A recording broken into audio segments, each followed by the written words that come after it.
Dengan kekayaannya, Indonesia memiliki banyak suku bangsa dan bahasa. Setiap bahasa memiliki kekayaan dan nilainya. Seiring berjalannya waktu, penutur bahasa daerah semakin kecil jumlahnya. Mari kita lestarikan warisan budaya kita dengan memperkenalkan bahasa daerah kepada dunia. Melestarikan bahasa daerah adalah menjaga keanekaragaman budaya dan memperkuat jati diri sebagai bangsa Indonesia. Hai teman-teman, sekarang kita bersama salah seorang ahli bahasa yang ada di Provinsi Aceh. Bapak? Nama saya Murhaban. Pak Murhaban. Baik, saat ini Bapak fenomena bahasa daerah di Indonesia sangat beragam, Bapak. Iya, benar. Mulai dari penuturnya, juga jumlahnya dan keadaannya. Ya. Jadi dari pandangan Bapak nih, bagaimana sih bahasa daerah yang ada di Indonesia, khusus di Aceh, Bapak? Ya, baik. Di antara keunikan ragam budaya yang ada di Indonesia, salah satunya terkait bahasa. Indonesia itu menjadi negara paling besar nomor 2 yang memiliki keragaman paling besar terkait dengan bahasa daerah. Kita memiliki 718 bahasa daerah, dan kita di Aceh minimal kita punya 7 bahasa daerah. Kita punya bahasa Aceh, bahasa Gayo, kemudian Klut, kemudian Tamiang, dan bahasa-bahasa yang lain. Itu menjadi kekayaan kita yang selayaknya kita jaga. Ya, dari berbagai bahasa tadi Bapak nih, Ya. apa saja sih keunikan bahasanya, bahasa-bahasa daerah tadi? Iya, jadi karena begitu banyak bahasa yang ada di negara kita, setiap daerah itu memiliki bahasa yang benar berbeda, bukan hanya berbeda dari segi dialeknya. Jadi memang betul-betul itu sebuah bahasa yang menjadi kekayaan, dan saya rasa kekayaan bahasa yang kita miliki itu menjadi daya tarik orang di luar sana yang layak kita perkenalkan kepada mereka. Dan kondisinya sekarang memang ada sebahagian bahasa yang kondisinya itu pada posisi kritis, artinya hampir punah.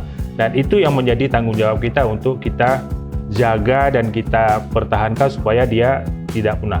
Oh iya Bapak, mengenai tanggung jawab tentang bahasa nih Bapak ya, Ya. kan tidak terluput dari seorang penutur Bapak. Ya, benar. Bagi penutur bahasa ini mulai dari yang muda sampai yang tua, Ya. dan sekarang perhatiannya kepada penutur muda Bapak. Iya, benar. Karena keengganan menggunakan bahasa daerah tadinya. Ya, Bagaimana itu pandangan Bapak terhadap penutur bahasa daerah muda Bapak? Jadi benar, bahasa itu dia bertahan atau tidak bertahan itu sangat bergantung dengan si penutur. Betul. Bahasa Aceh umpamanya, bahasa Aceh ini akan bertahan untuk masa-masa yang akan datang atau tidak, itu tergantung dengan masyarakat Aceh, si penutur. Nah, jadi benar memang ada hal-hal yang dapat mempengaruhi kondisi kebahasaan tertentu, umpamanya kondisi globalisasi, artinya dunia kan sekarang terasa semakin kecil kan begitu. Jadi manusia di berbagai belahan dunia bisa berkomunikasi dengan sangat mudah dimanapun dia berada, umumnya menggunakan bahasa-bahasa yang dominan. Sebenarnya bahasa daerah itu dia sangat diharapkan di lingkungan keluarga. Ya, betul. Di lingkungan keluarga, di samping juga lingkungan sekolah, kemudian lingkungan masyarakat. Tapi keluarga itu faktor yang paling utama. Iya. Jadi bahasa daerah itu atau bahasa ibu itu ranahnya adalah keluarga. Jadi orang tua dengan anak seharusnya itu memang harus berbahasa daerah. Betul Bapak. Yang mengenai ruang lingkup bahasa ibu nih Bapak.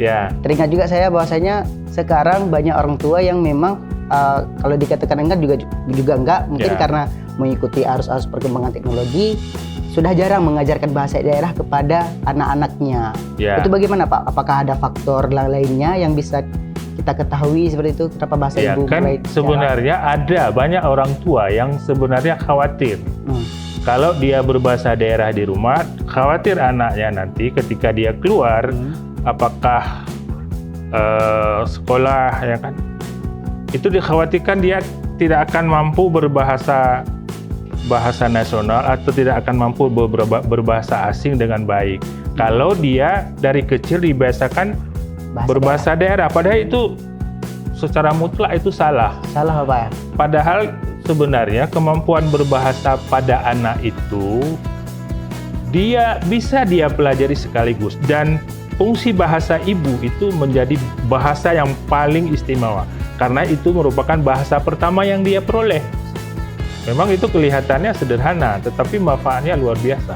Ceritanya dengan bahasa tadi, ya kan, anak-anak itu sebenarnya kita kan lahir, ya kan, kecil itu sebenarnya kemampuan berbahasa kita luar biasa. Apapun bahasa yang kita peroleh, umur 1 sampai 6 tahun itu enggak cuma satu bahasa, mau 7 bahasa pun bisa sekaligus dengan kualitas yang sama pada waktu yang bersamaan. Tidak ada masalah bagi seorang anak, bahasa tidak ada masalah. Akses informasi yang tak terbatas menjadi salah satu tantangan terbesar dalam pelestarian bahasa daerah.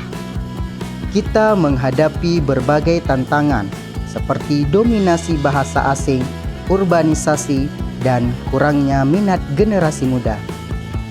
Mari kita mulai dengan hal-hal sederhana seperti menggunakan bahasa daerah dalam kehidupan sehari-hari, membuat konten di media sosial, dan ikut serta kegiatan pelestarian bahasa daerah dalam ruang lingkup sekecil apapun. Mari bersama-sama lestarikan bahasa daerah kita, mulai dari diri sendiri untuk budaya negeri yang terus abadi.